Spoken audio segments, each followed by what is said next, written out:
بسم الله الرحمن الرحيم الحمد لله رب العالمين والصلاة والسلام على سيد الأنبياء والمرسلين وعلى آله وصحبه أجمعين أما بعد. Respected brothers and sisters, as we are continuing with our series regarding the signs of the ends of times, we have now reached the conclusion with regards to the Dajjal. Rasulullah sallallahu alayhi wasallam, he instructed the ummah and he informed this ummah, he informed all of the believers until the Day of Judgment that the greatest trial that would ever afflict mankind from the time of our father Adam alayhi salam all the way till the end, the greatest trial that human beings would ever experience is the trial of Dajjal. And together with this, Rasulullah sallallahu alayhi wasallam, the Prophet alayhi salam, he gave us instructions on what we're supposed to do, how we can protect ourselves from this great trial and tribulation that the ummah and the nation of Muslims will experience and they will see. We see in the riwayat, the narration of Sahih Muslim, the Prophet alayhi salam, when he was speaking of the Dajjal, at times the Messenger alayhi salam, he would speak of the Dajjal in a very serious way, raising him. Raising him meaning his trial and tribulation, it's something of a very serious nature, it's something very high, it's something that's very scary and very serious. And then at other times, the Messenger alayhi salam, he would lower the status of Dajjal. So we see that the Prophet ﷺ, sometimes he would raise and sometimes he would lower. So if you think about what the Prophet ﷺ meant here, it's so to say, yes, he's going to be very dangerous. He will be a very, very great tribulation. But if you have iman and if you have strength of faith, the powers and the magic and the corruption and the deceit of Dajjal is not going to be anything in front of true belief and true faith. Right? So we learn from this one thing, my dear brothers and sisters, is that despite it being a very, very extreme trial and extreme tribulation, if a person has strong faith, if a person has really worked on their iman, Dajjal will not be able to faze them. Allah has given him certain powers and certain abilities, but in front of iman, that power and ability is not going to be anything. It's going to melt.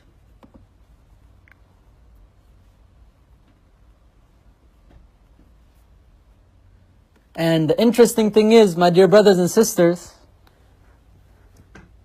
instead of focusing more on the powers of Dajjal,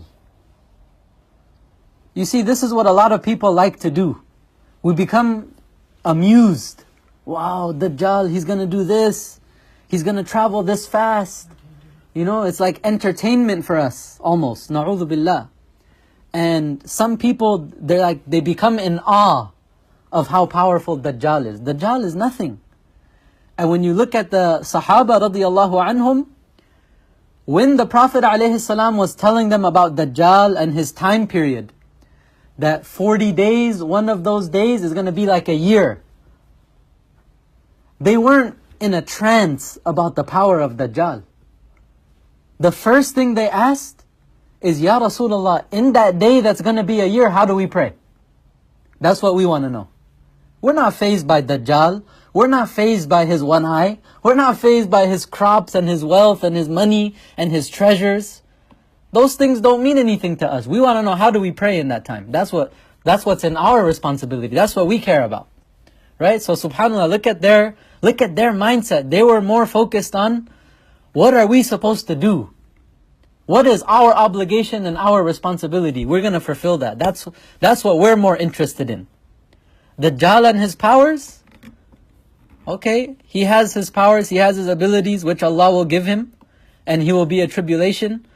That's in its place. But we're worried about our prayers. Right? So respected listeners, this is a very, very important thing that we must understand. Protection from Dajjal, we're not going to get protection by entertaining ourselves. We're not going to get protection by telling these stories and being amused about it. We will be protected from Dajjal, inshallah, when we truly and sincerely we protect our faith and we protect our iman and we build ourselves. That is how you will be protected, and that's the spirit which the companions of Rasulullah sallallahu alaihi wasallam, that was the spirit that they had. So we see Rasulullah sallallahu alaihi wasallam, he explained, لَن تَعْدُوَ قَدْرَكَ. You cannot move above your decree. You cannot move above your destination. What Allah has decreed for you, you will be limited to that. And Dajjal, he will be exactly that. He will be limited. Right? He will be limited. And despite it being a very, very great trial for the people who have iman, for the people who have sincere, strong faith, even the tribulations of that time, it's going to be an honor for them. Right? It's going to be an honor for them. That's why Hazrat Mufti Uthmani, Hafidhahullah, he's mentioned that although it's going to be a difficult time for the ummah, a very trying time for the ummah, but it's not going to be a time of disgrace. Right? Because there will be no differences. Everyone will be under one leader. People are not going to argue with one another. People are not going to be in these petty debates that we have nowadays. No, people will be brother and sister. People will be close together. People will be united. And whoever loses their life battling against Dajjal, they will die a noble death. Right? So despite it being a tribulation, there will be honor for the believers at that time. Right? And that's why in the end, Dajjal, he's going to melt. Dajjal will melt from the gaze, from the sight of Isa alayhi salam, of Jesus. Isa alayhi salam, the true Messiah, by his gaze, the Antichrist will just melt. And we covered those narrations in the previous sessions that we've had. And just as a side point, in Sahih Muslim, it's mentioned that there's a place called Bab Lud. Bab-i-Lud. That is the exact place where Isa alayhi salam, he's going to chase Dajjal and he will finish him off at Bab Lud. The name of this place has been given. Bab Lud. Right? And the interesting thing is, Mufti Uthmani, Hafidhahullah, he's the brother of Mufti Taqi-Usmani, if anyone doesn't know.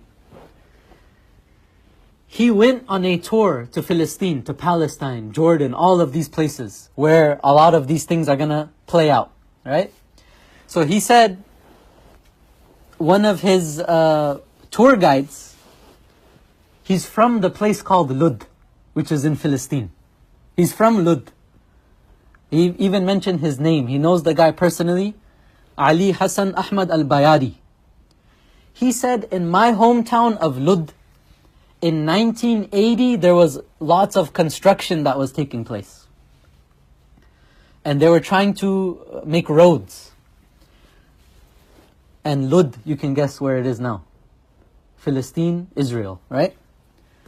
So he says, the work was getting done, they were breaking things down and building and doing all of this. But he says there was a certain well in the middle of one of the roads. No tractor, no bulldozer, nothing could break down this well. And they kept trying. After so many weeks, he says they left that area and they kind of closed off that well. And he says he looked over there and he saw they put a sign. This is a historical site. And they just left it and basically covered it off from the people. Right? And a lot of people, they say, that is exactly where Bab-i-Lud is going to be. So that's why that place was not going to be destroyed. Right? Mufti Rafi, Hafidhahullah, he also says, another one of his travel guides, Hassan Yusuf, he traveled to Lud and he saw a big huge gate. On that gate it was written, Bab Lud. The exact wording of the hadith, Bab Lud. This is not Muslims that are writing this. And also on there it was written, from here the King of Peace will emerge. The King of Peace will emerge. Yani according to them, that is their King of Peace. But as we know, that is the Dajjal. That is the complete opposite of peace. Right? But this place, it exists. And inshallah, next week I'll show you a picture of it also.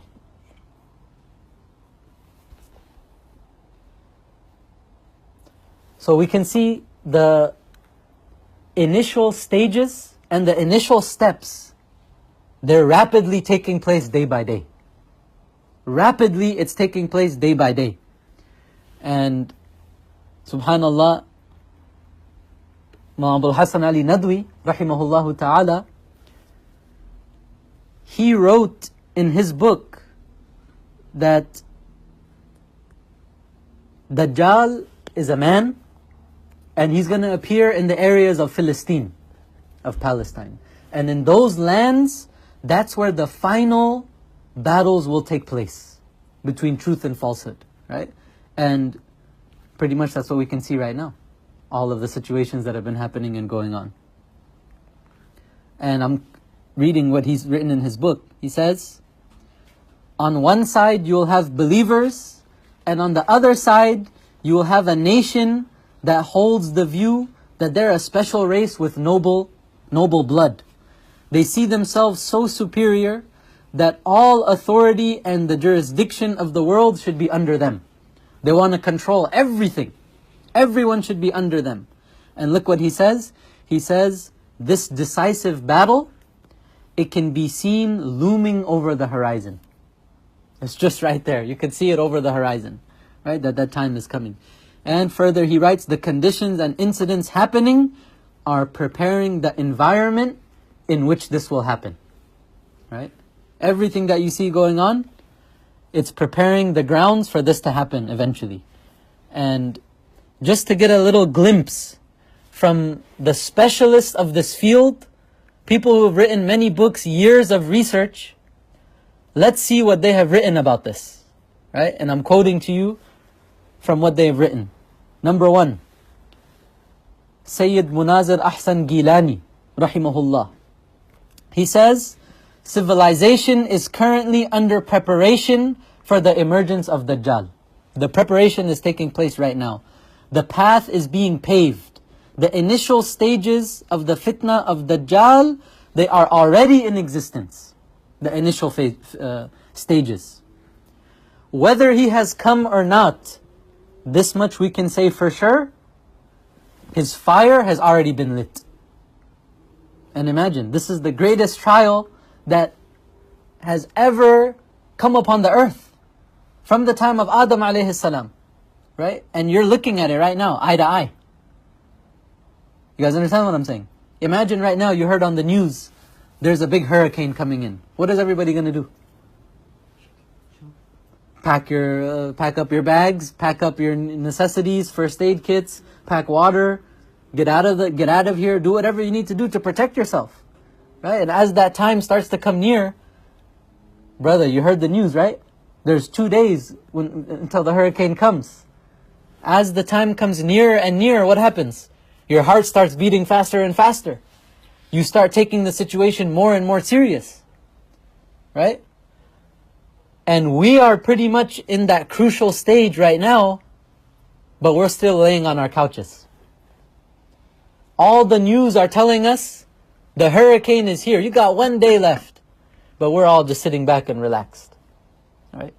Listen to what the news is telling you. So-called news. Listen, I'll tell you what. Another one of the ulama says, Mawlana Asim Umar. He's written his book on the ends of times. He says when Sahaba would think of the trials of Dajjal, they would cry, they would shed tears. They would ask Allah for protection.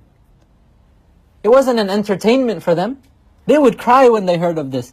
The Prophet ﷺ himself, when he heard of that young child, what was his name? Ibn Sayyad. What did he do? He personally went himself to verify and see what that child is all about, to see if it's actually Dajjal. He went himself to investigate. Right? That shows how serious it is, right? So he says, when Sahaba were crying, when the Prophet ﷺ went himself to investigate, why is it that now after 1400 years, you and I feel so secure? We feel like we're protected. We feel like nothing can harm us. If Sahaba, with their level of Iman, if they were crying, what about you and I?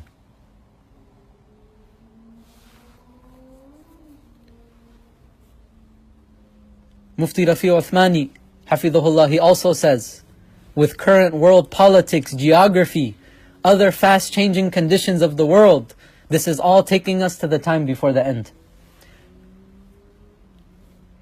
Zakiyuddin Sharafi, he says it's not a matter of centuries or years, it's now a matter of months and days.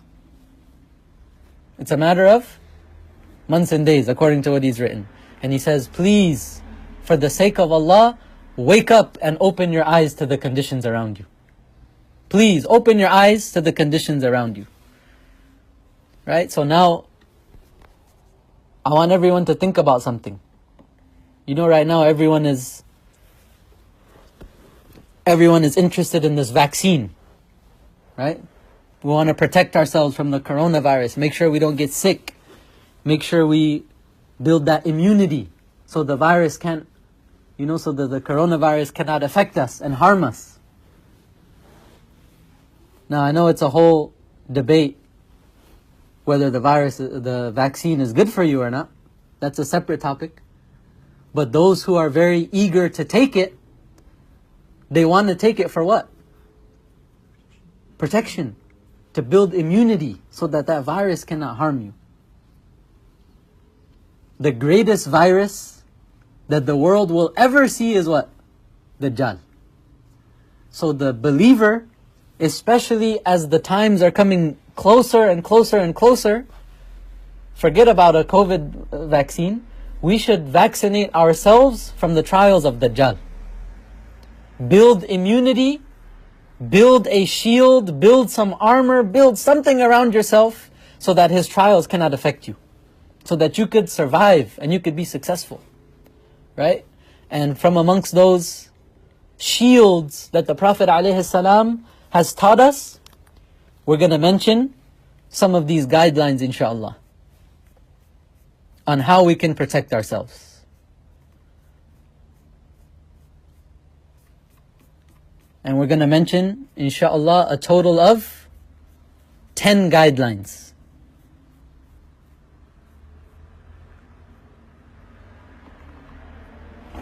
So there's one Dajjal and you have 10 weapons against him. Don't worry. InshaAllah. There's one Dajjal and you have 10 weapons against him. And one weapon on its own, by the blessing and mercy of Allah, is sufficient. Right? Number one, brothers and sisters, make it a point to prepare yourselves. Make it a point to prepare yourselves. How do you prepare yourself? Mentally, physically, spiritually.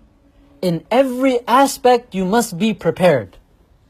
Because for anything in life, if you're not prepared and you get blindsided, you're going to face difficulties. Right? So be prepared and understand you are living in the time. It's not far away. The expert ulama who have researched this for years, this is what they have come to the conclusion. The times are near. Be prepared. Don't sleep. Don't be blindsided.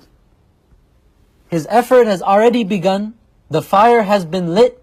Open your eyes, wake up, smell the coffee, and start making effort for yourself. Right?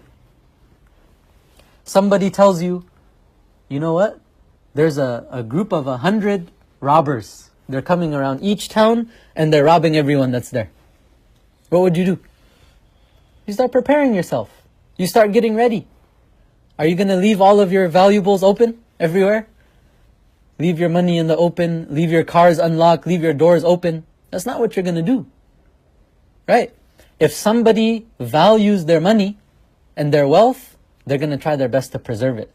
So as a mu'min, we already got the news from the Prophet ﷺ, Dajjal will come and try and rob your iman. He will try and rob your faith. So prepare and protect yourself. Right? Be ready. And preparation, right now, if I were to tell you right now, you're in the middle of a war. Right now, as we speak, every single person that's listening to this, you are right now in the middle of a battle. You have enemies that are after you. You might think I'm joking with you and making a joke. What does Allah subhanahu wa ta'ala say in the Quran? إِنَّ الشَّيْطَانَ لَكُمْ عَدُوٌ فَاتَّخِذُوهُ عَدُوًا. Indeed, shaitan, he is an enemy to you. So take him as an enemy. Take him as your enemy. Accept him as your enemy. Recognize him as your enemy. Would it make sense that if you have an enemy that's out there to get you, but you don't realize that's your enemy, you're oblivious of his plans and his plots, you're talking to him, you're shaking hands, are you going to be able to protect yourself? Of course not. But Allah is telling you, you have an enemy out there. He's plotting against you. He's leading you to a certain path that's going to lead to your destruction.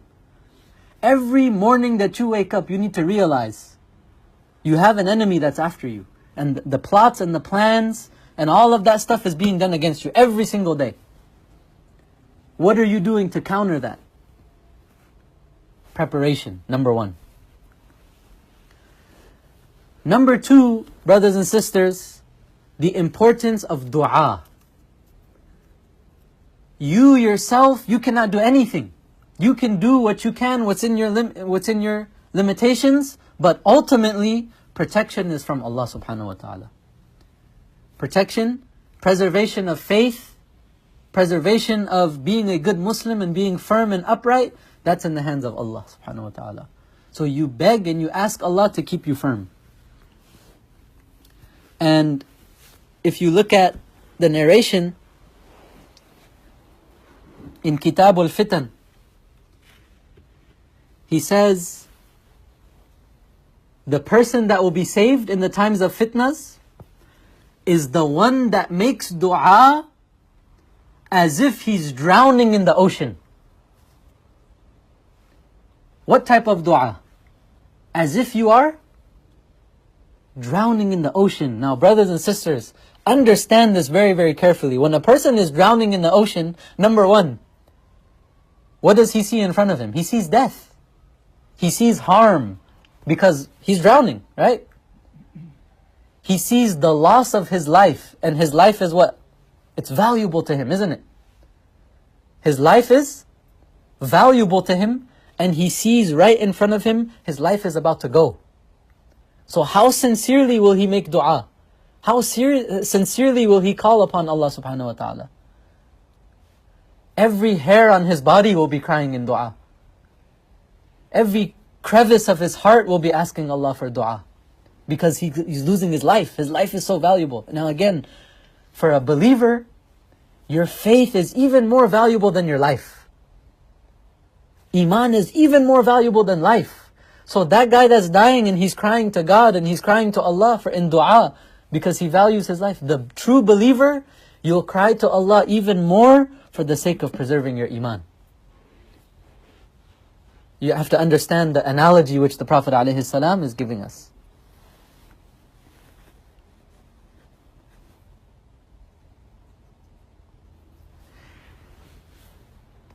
So with regards to dua, one type of dua which a person can make, a supplication, a call to Allah subhanahu wa ta'ala, from your heart, in your own tongue, in your own language, whatever you want to sincerely ask Allah in terms of seeking protection, you ask Him from your own tongue. This is very, very beneficial. It allows you to communicate with Allah. It allows you to express your emotions and your feelings to Allah subhanahu wa ta'ala. Right? And human beings, we love to express our emotions to people. We love for other people to understand what we're going through, things like that. There is nobody that knows more than what you're going through more than Allah subhanahu wa ta'ala. He's closer to you than the jugular vein. He's closer to you than anyone in this earth. Speak to Allah tabaraka wa ta'ala. So number one, dua from your own tongue. Number two, Allahumma inni a'udhu bika min adhab al-qabr wa min adhab al-nar wa min fitnat al-mahya wal-mamat wa min fitnat al-masih al-dajjal. This is one of the du'as which the Prophet ﷺ made. So protection from, number one, the punishment of the grave. A'udhu bika min adhab al-qabr, the punishment of the grave. وَمِنْ عَذَابِ النَّارِ, the punishment of fire, the hellfire in the next world. وَمِنْ فِتْنَةِ الْمَحْيَا وَالْمَمَاتِ, from the trials of life and the trials of death. The trials of living and the trials of dying. And lastly, from the trial of Dajjal. Right? So look, even the Prophet ﷺ, in his time, he was making dua and teaching the ummah to seek refuge from Dajjal. This is something that he taught us to ask. Ask Allah to protect you from Dajjal. They were doing it at that time. 1400 years later, we think Dajjal, man, there's a long time left. We don't got to worry about that right now. This is something that we should be asking Allah subhanahu wa ta'ala.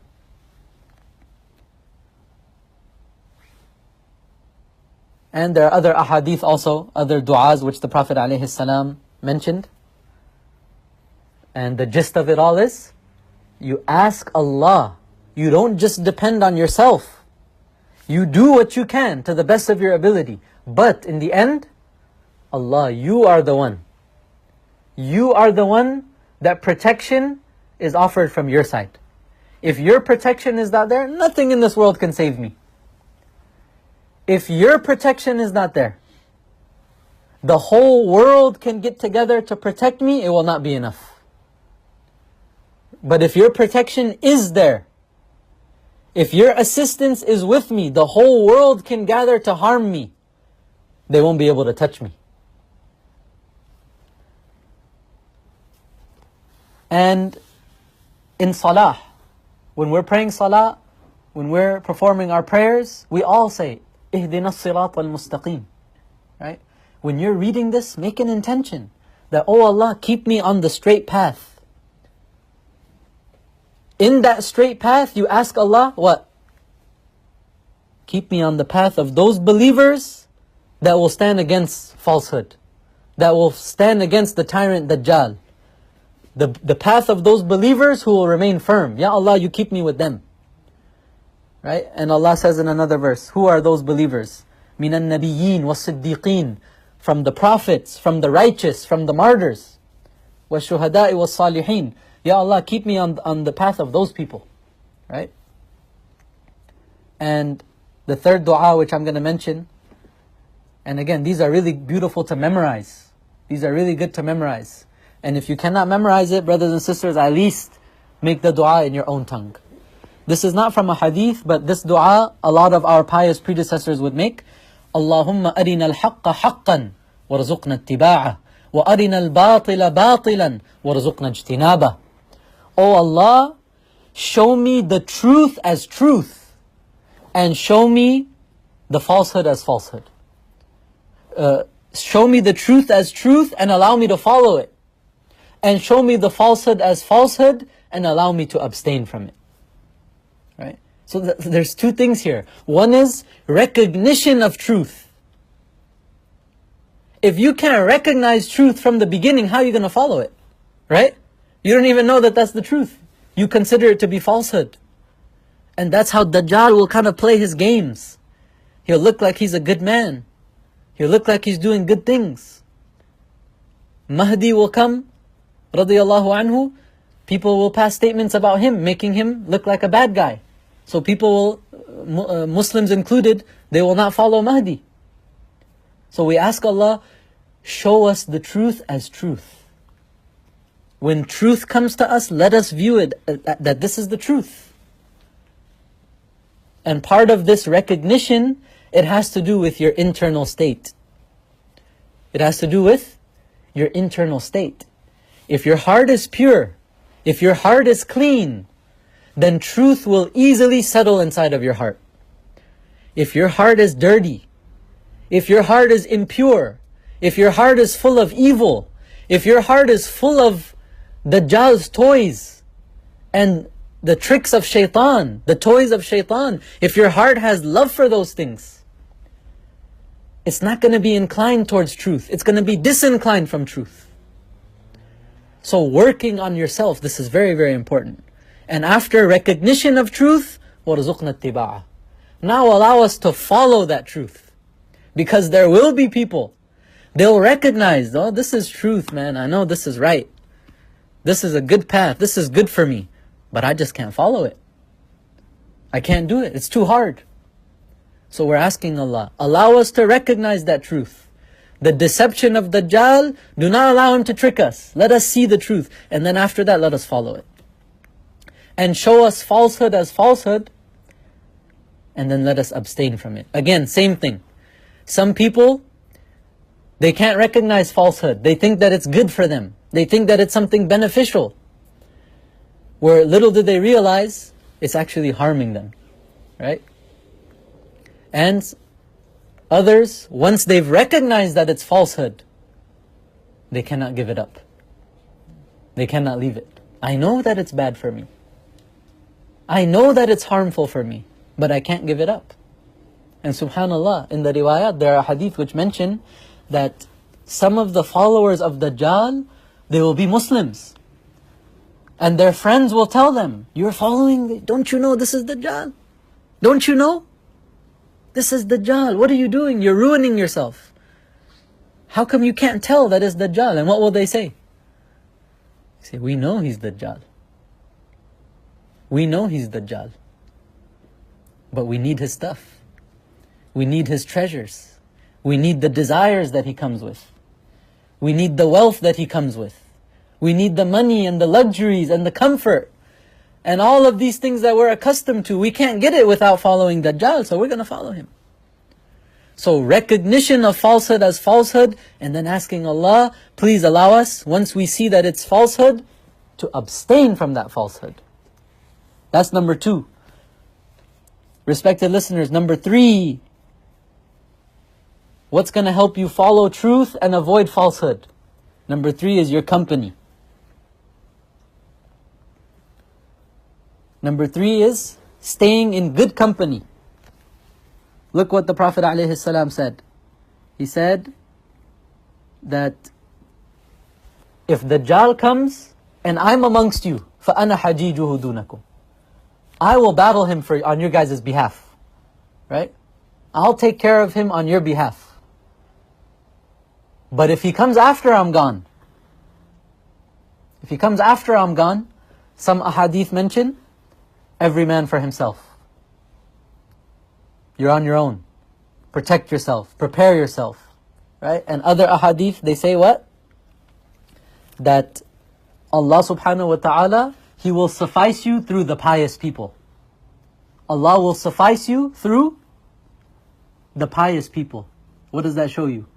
If you want victory over Dajjal, stick close to righteous and pious people. Because that's what will help you, and that's what will keep your iman fresh. Abu Sa'id Khudri radiyallahu anhu, he narrates, the Prophet ﷺ said, a time will come, the best property of the believer will be what? Sheep. He'll take them to the top of the mountains and in the valleys, and he will flee with his religion from all afflictions and tribulations. Right? So a time will come where for some people, to keep pious company and avoid bad company, get your sheep and go on top of the mountain. Those types of conditions will come upon people. But if not, right, you can live amongst the people, no problem. But make sure you stick with a good circle of people. You stick with people that will remind you of your purpose. You stick with people that will prepare you mentally, physically, spiritually. It will keep you motivated and keep you on the right track. You are your company. Al-mar'u ala dini khalili. Right? You're on the religion of your close companion.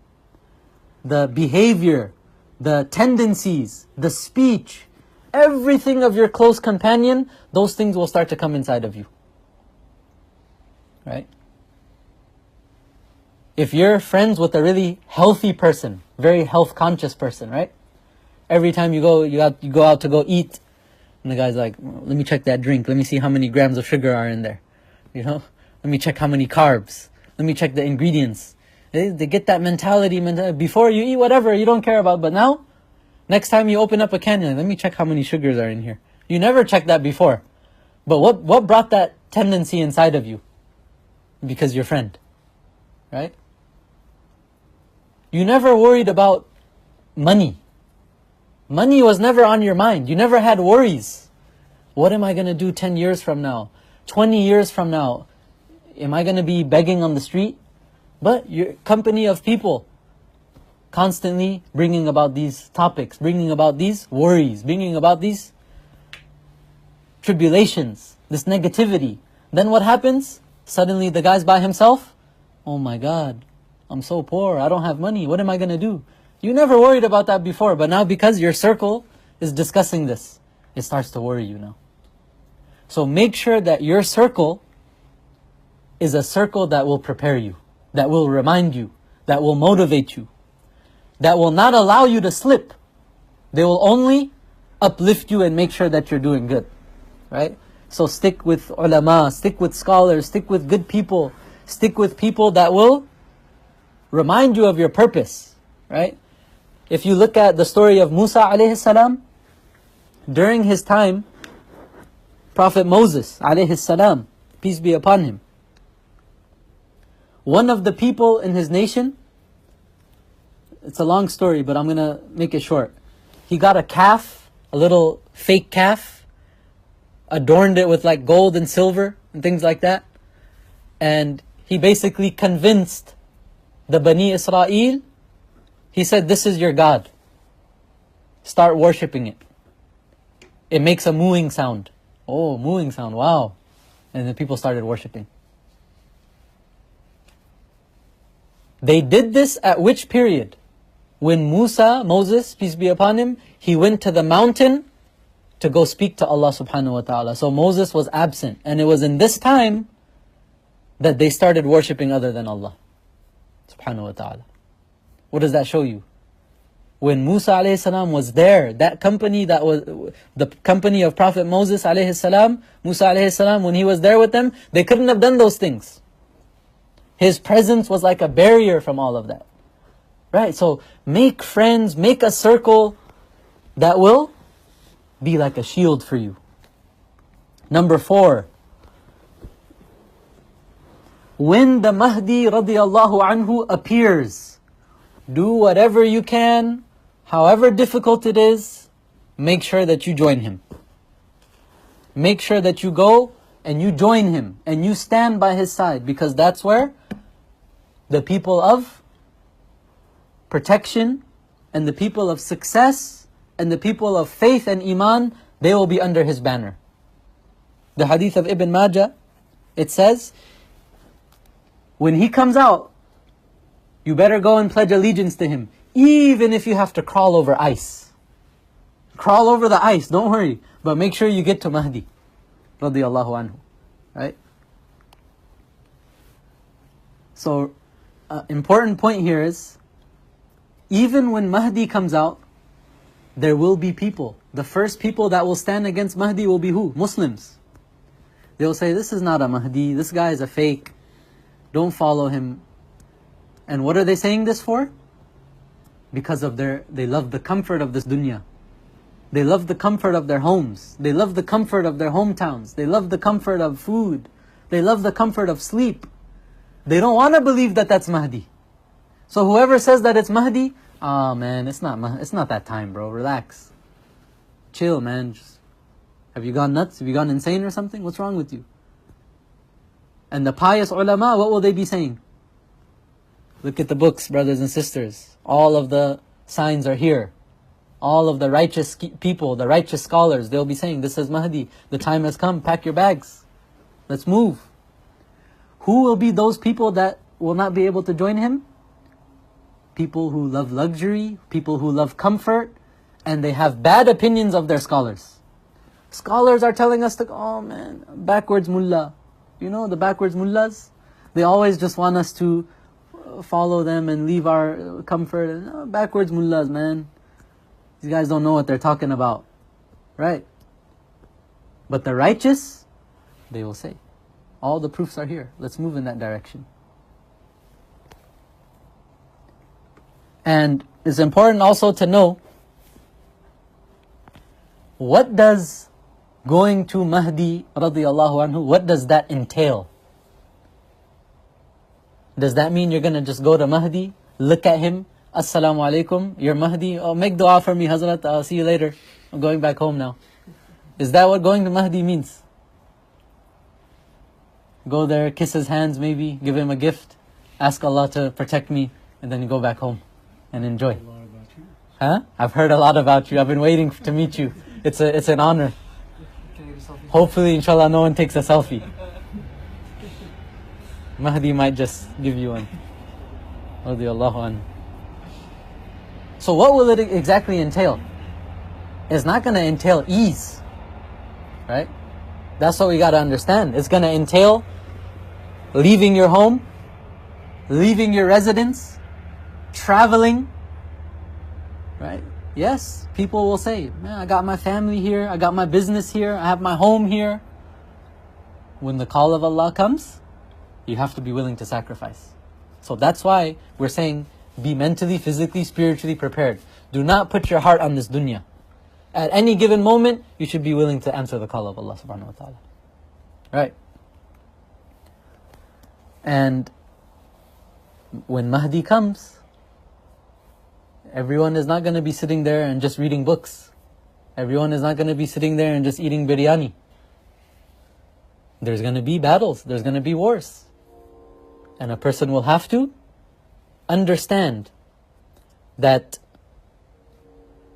living a life of sin, following evil, and not standing up for justice, but sparing your life.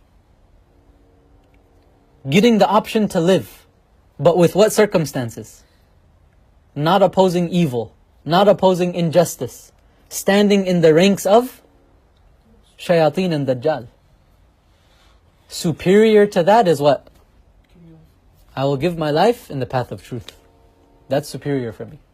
To stand up for justice, to stand up for righteousness, and for what is correct and what is haqq and what is truth. This world is not that valuable in my eyes that I can't give it up. Right? So a believer must understand that I have to give up my desires and entrust everything else to Allah. Allah, if this is what you want me to do, everything else you're going to take care of. I'm going to follow what you say, and you will take care of the rest. I'm not worried and I'm not afraid.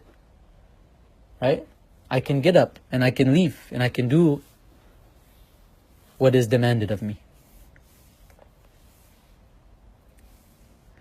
The narration of Nu'aym ibn Hammad, rahimahullah, it says, those that are martyred by Dajjal, their graves will shine.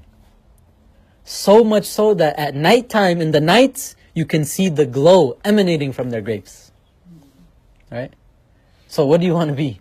Do you want your grave to shine and glow? Or do you want to be shackled down by Dajjal so you can get continuously benefit from his luxuries, benefit from his comforts, because you love this world so much and you can't imagine leaving this world? As believers, you must understand, this world is just a phase. A small phase in what you actually are. We started off as a soul in alamul arwah, in the realm of souls. From there, where did you go? You went into the womb of our mothers. From there, then you were born and you came into this world. This is the stage that we're living in now. Temporary. Very, very short. And then after this, you go to the next stage. What's the next stage? The barzakh. That's when you will be in your grave. Then you have the resurrection. Then you have Qiyamah. And then you have the everlasting paradise or the everlasting hellfire. So from all those stages, this world is just one of those stages. You don't need to cling to this world. And from those stages, right, if you consider the final one especially, Abadul Abad, eternity. What is eternity compared to this? A drop in the ocean. Wallahi, this world is, it's like a drop in the ocean compared to the time of the next world. So we shouldn't be afraid to give up this dunya. And another point that we must realize,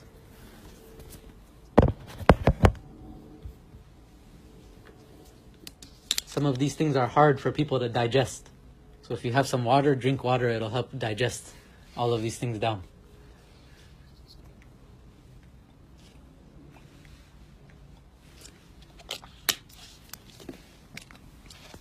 The next point that has to do with this, my brothers and sisters, is that most of us, we are living in a hot spot of Dajjal's activity.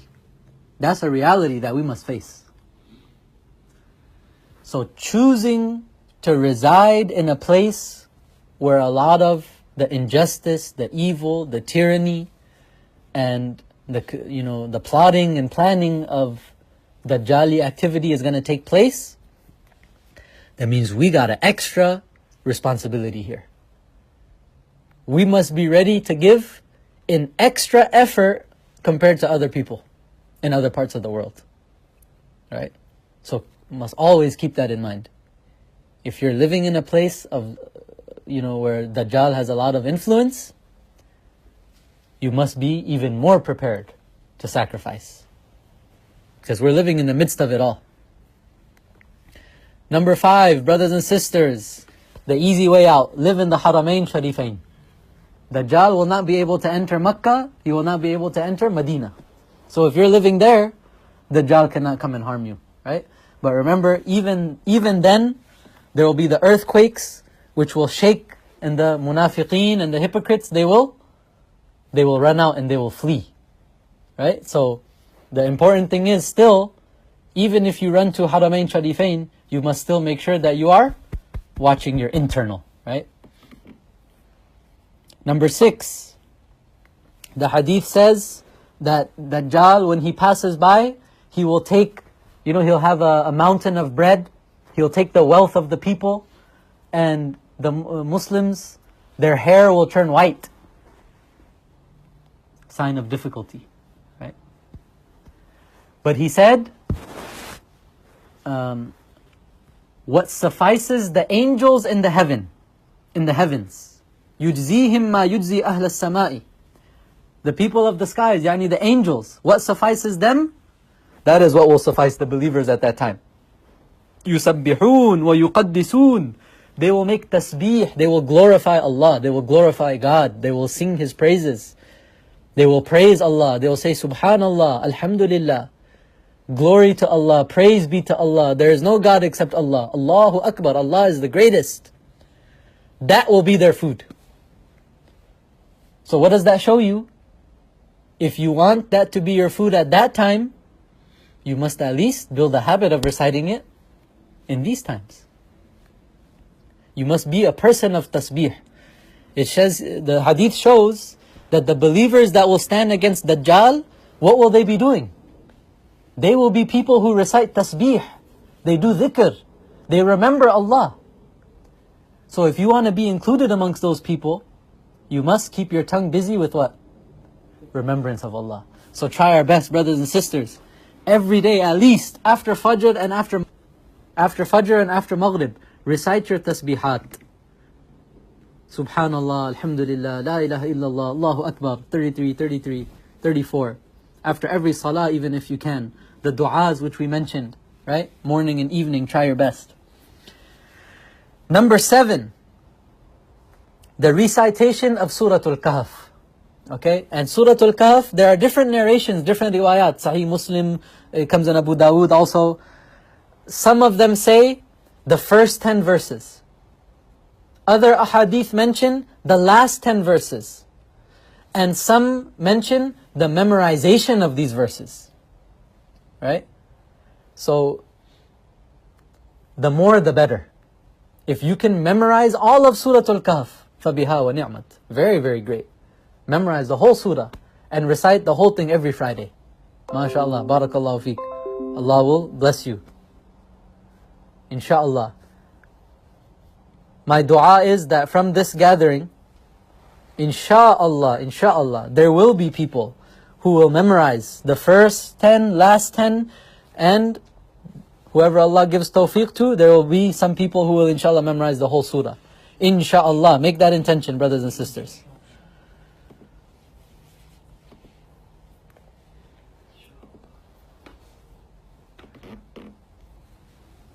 Now, a lot of people ask this question, that what is special about Surah Al-Kahf that is beneficial against Dajjal? The Surah Yasin is a great surah, right? It's the heart of the Quran. Prophet didn't say read Surah Yasin. He said read this surah in particular, Surah Al-Kahf, right? So, it's a deep topic. There are literally whole books that have been written just on this topic. How is Surah Al-Kahf a protection from Dajjal? Now obviously, Surah Al-Kahf is how long? Half a juz. So now you got to do like a whole tafsir course to really understand the depths of it, right? Munazir Ahsan Gilani, rahimahullah, he's got a whole book. And literally in his book, every ayah of Surah Al-Kahf, he somehow related it to the fitna of Dajjal. Every verse of Surah Al-Kahf, he's related. How does this pertain to Surah Al-Kahf? But as a general thing, you can see in Surah Al-Kahf, what does Kahf mean? It means the cave. And the youngsters in Surah Al-Kahf, what did they do when they were surrounded by evil? What did they do? They took refuge into the cave. And they stood together as one band, as one unit. And they encouraged each other to remain firm on Islam, to remain firm on the truth, right? So, you can see the relation, that in the ends of times, on a mass scale, what will happen all around the world? Fitna, shaitan, Dajjal, evil, you name it. The evils and temptations will be out there. Who will be successful? The people that enter the cave. They enter their kahf. Right? What does a cave do? If it's raining outside, it's hailing outside, it's snowing outside, you jump inside the cave, what happens? Hail, snow, it's not going to touch you. You're protected inside of the cave. Right? So this is what's important for us. Go inside of your cave. Build your little cave. Build your fortress of Iman. Right? And as some ulama said, the gatherings of knowledge, the gatherings of remembrance, this is like a little cave of Surah Al-Kahf. This is your cave where you're coming in and you're rejuvenating your Iman and your faith. So Surah Al-Kahf, what we have to understand is, it's a very spiritual thing. Surah Al-Kahf, the blessings of this surah, it's like a shield. That when the poisonous arrows of shaitan and Dajjal strike, Surah Al-Kahf has this effect that it blocks those arrows from penetrating you, from hitting your body, from hurting you, from affecting you, from influencing you. It blocks that from happening. So Surah Al-Kahf, it has this very beneficial thing. And every Jumu'ah, we should read Surah Al-Kahf. Every Jumu'ah, right? Because Surah Al-Kahf, from one Friday to the next, it's an illumination, it's a nur, it's a light. And the devil and Dajjal and all of this evil, what is it? Darkness and evil. So when you have that light, what happens to the darkness? It goes away. So Surah Al-Kahf, it's a light, right?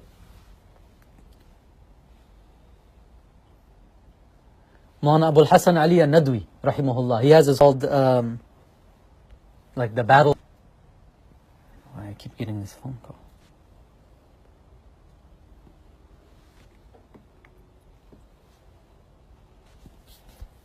Is there a way I can block calls from coming? Disturb? This one? Yeah. You still get. No, if you're on Wi-Fi, you put your. But I don't want. I don't want the. You're on Wi-Fi. No, I'm not on Wi-Fi. Oh, you're not on Wi-Fi? No. You put yourself on Wi-Fi. No? Okay, there it stopped.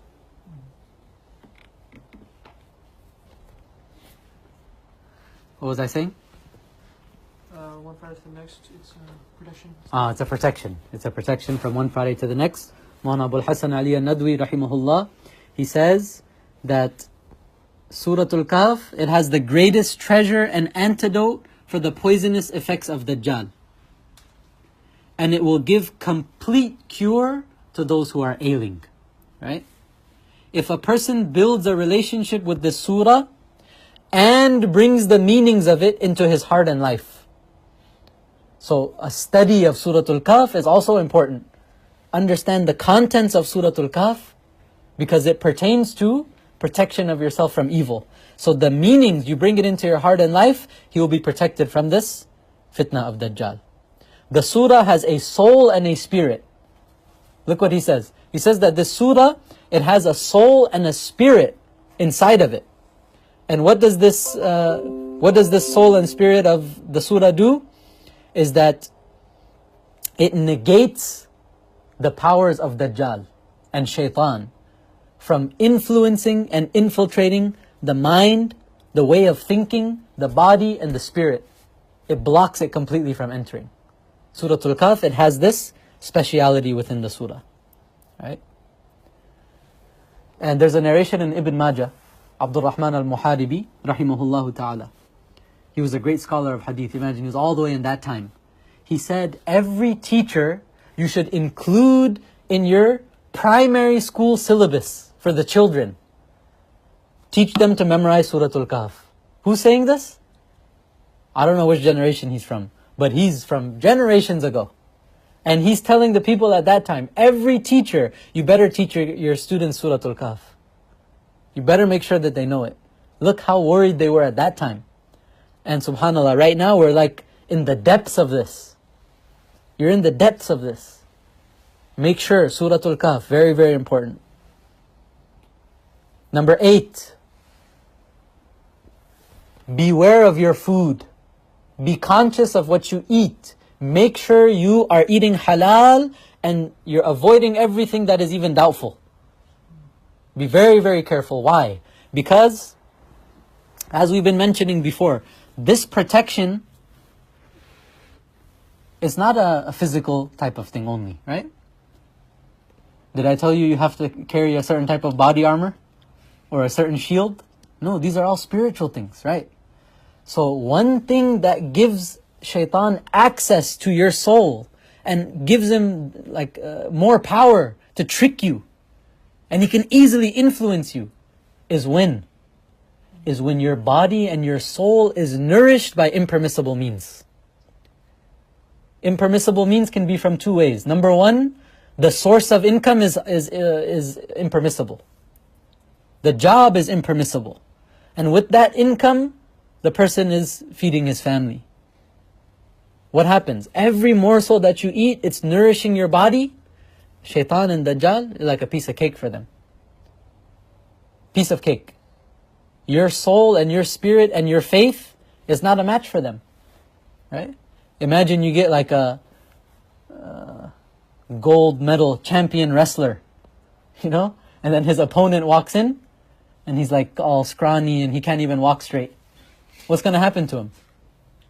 Guy's going to eat him up alive. Right? So your iman, your faith, your spiritual strength, you become scrawny, you become weak. Shaitan looks at you like, man, I'll eat this guy for breakfast. I'll overpower him in a second. But when you nourish your soul with halal, pure, everything is clean, right? Then what happens? Your soul becomes strong. Your soul becomes more powerful. Shaitan can't just body slam you like that. You understand? Shaitan is also a little scared of you now. And with regards to eating halal, my brothers and sisters, another important point which the ulama have mentioned, we've covered how a lot of the modern day farming techniques, food production, mass scales, chemical things that take place, pesticides, things that they spray into the foods, a lot of this has happened where? In laboratories, and a lot of the ways that they developed, our previous sessions, it all happened from that magic of Harut and Marut, right? So that's part of their plan. Part of that food, it was produced based on what?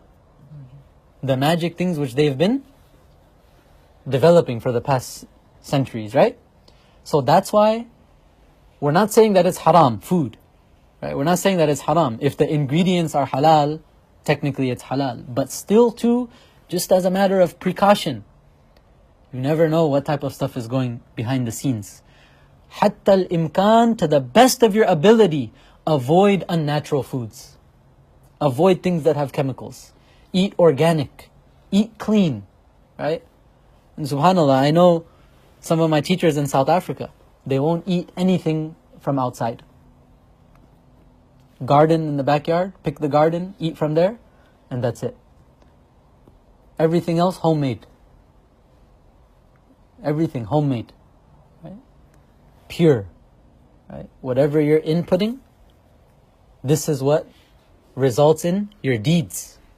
If you input good, good will come out. If you input bad, bad will come out, right? Number 9. Number 9, brothers and sisters, this one is very, very important. Beware of addictions. Beware of things that will take away your time and attention from more important things. This is one of the biggest tools which Dajjal is using today. Beware of addictions. Beware of things that will take your time and attention. These things have been created as tools specifically for this. Right? And when you think of Dajjal, you think of New World Order, you think of this control over people. Right? A lot of us, we allow it ourselves. We allow that control to take place. You put your head there, you put your neck, say, please put your chain around me. You just accept the chain. Right? All of these things have been placed to distract us from our actual objective and our actual purpose. It's a plot, it's a trick. If you look at, like a lot of these social media apps, the creators of these apps, they don't use the apps. They don't let their kids have these apps. They're the ones that made it. They made the apps, they trapped everyone with these apps, but they don't use it. They trapped you and made millions off of it, but they don't use it themselves. The creator of Coke, he doesn't drink Coke. He won't drink it. Say, I poison everyone else, but I'm not going to poison myself. Thank you for your money though. You understand? Be very, very careful of these things. All of this, control. All of this is control, right? And subhanAllah, like we said, sometimes people recognize evil, but they can't get out of it. And the hadith clearly mentions that Muslims will follow Dajjal, knowing that that's Dajjal. They just can't get out of the trap. They're too deeply rooted. They're too controlled. The shackles are too tight. They can't pull themselves out. Right? And brothers and sisters, just be honest with ourselves here. A lot of us, we say, I'm not really addicted to social media. I'm not really addicted to this. I'm not really addicted to that. If I want, I can stop whenever I want. If you wanted to stop when you want, then why is 5-6 hours of your day spent on the apps? Right? So we got to be real with ourselves on this. Right? And the interesting thing is, specifically with social media, try and say something against Zionism. What is Zionism? Zionism is pretty much the whole effort that is uplifting the Dajjal, because that's where the followers will be. The followers of Zionism, they will be the followers. They're the people who are preparing the grounds for him. If you try and say something, you'll get blocked. You'll get banned. Right? even if you didn't really say anything bad, you'll get banned on there very, very quickly. So many people it's happened. Why is that? Wallahu a'lam. Maybe it's because it's his tool. It's his product. It's his tool. It's his chain. So you can't speak bad about him using his own toy. Right?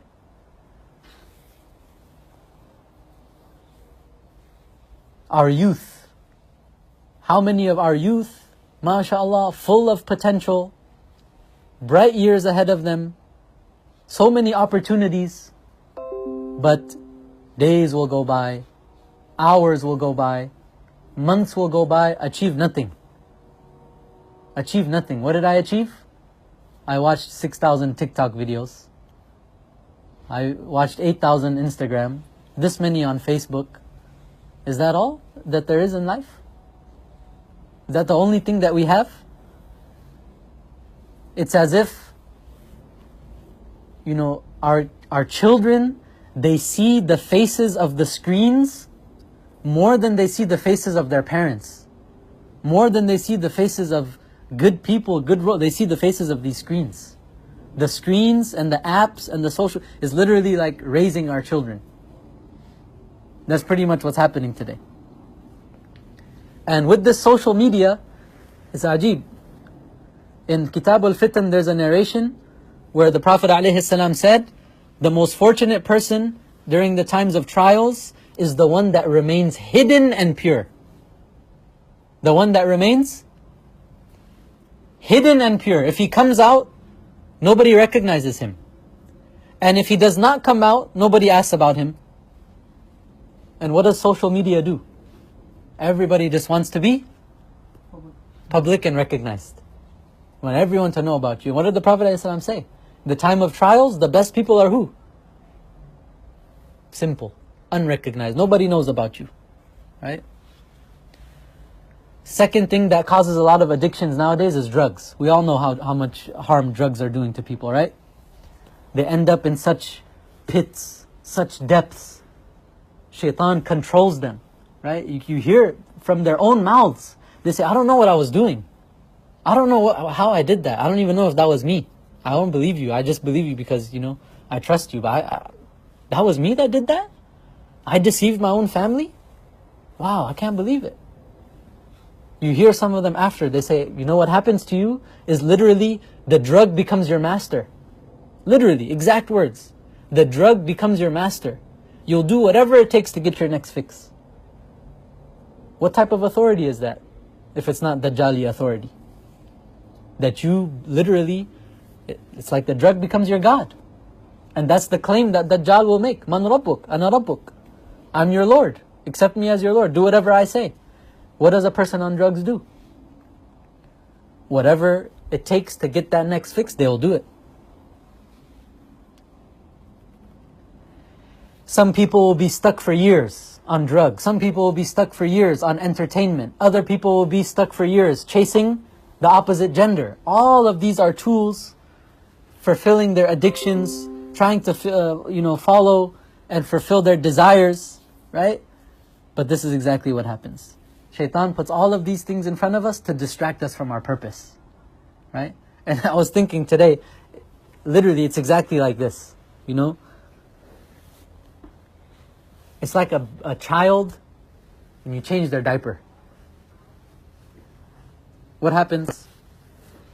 My daughter fights, she screams, she don't want to change the diaper. So what do? Give her a toy, give her a little book or something, and then she's quiet, she's looking at that thing, she doesn't even know that the diaper is changed, everything is done, she's still looking in the book. Right?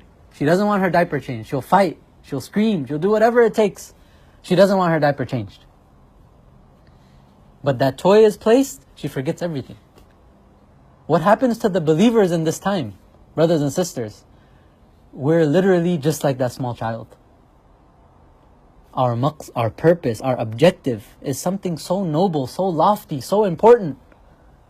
We look at it and we're like, yeah, we need to do this. But then what happens? They put those toys in front of us.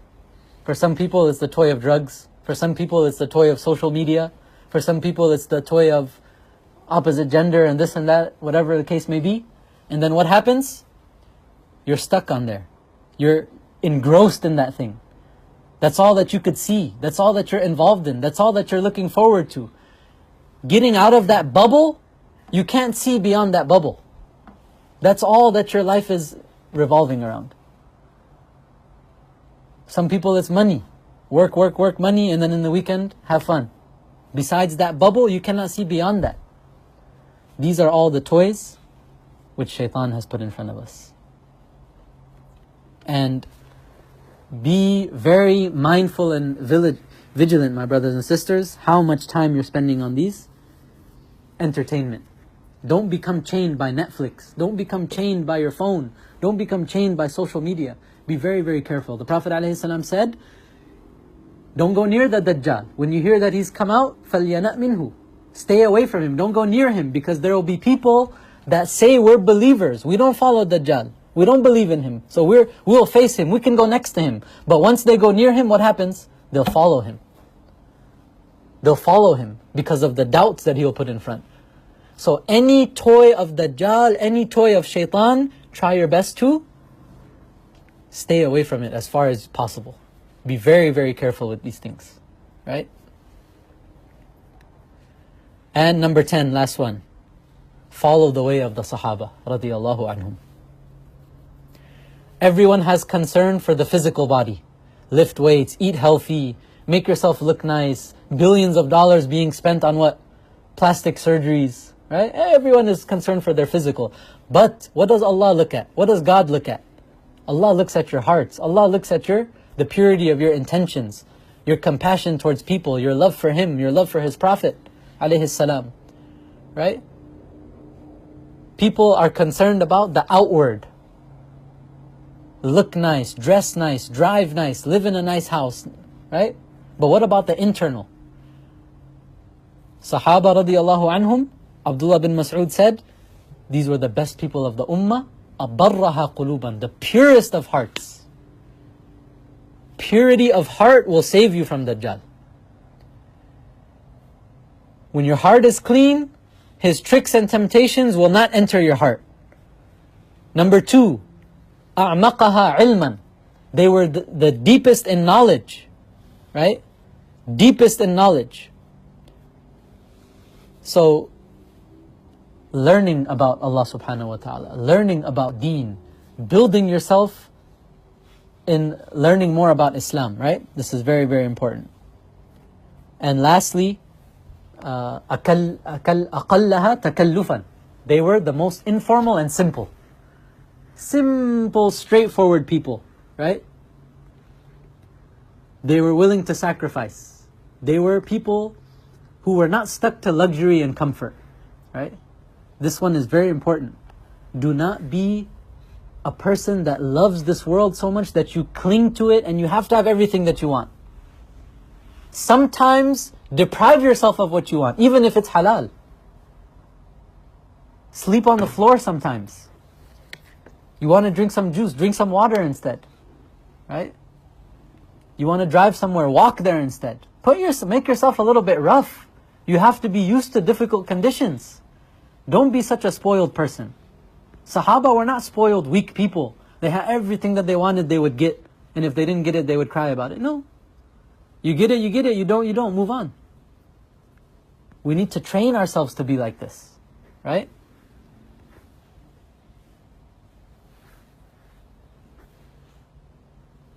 Skip a meal once in a while. Make yourself used to difficulties. Right? SubhanAllah, nowadays people, even 3 days Jamaat is too hard for us. Right? Oh, the masjid is too cold. I can't sleep on the carpet. I need my bed. I need my comforter. I need my blanket. I need this. I need that. The food is like this. This is like that. Everything complains. Put yourself in difficulty sometimes. Right? I remember one of our teachers, Mufti Rohullah, was giving a bayan somewhere, and so they arranged for his ticket to come. His plane ticket. So they said, we're going to book you first class. Right? You know what he said? He said, no thank you, don't book me first class, book me economy. I said, why? We're coming all the way over here. You're a senior man, we want to make sure that you can arrive here. But what was his reasoning? Don't get used to comfort. Why should I go in first class? Then next time, if I'm ever in economy, I'm not going to be able to enjoy and tolerate the ride then, because I've been experienced with first class. Now every flight I'm going to need first class. I'd rather not even put myself in that position. I don't want to see what first class is like. I'll stick with economy. Right? So building that type of, not keeping yourself pampered. You don't need to be pampered all the time. Right? This is how Sahaba radiallahu anhum, how they were.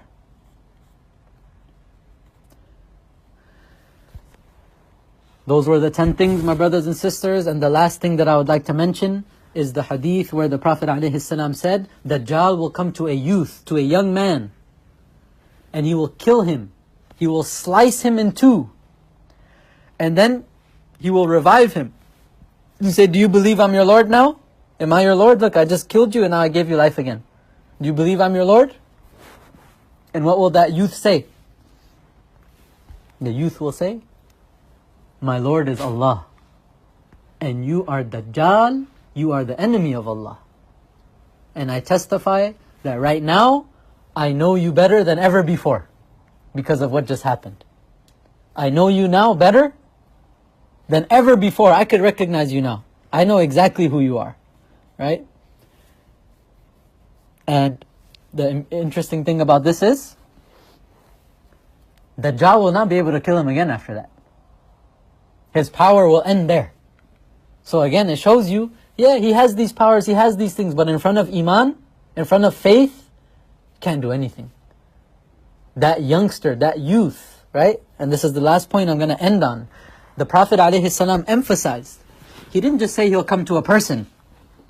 He emphasized that he'll come to a youth, a young man, a young boy, a young man, right?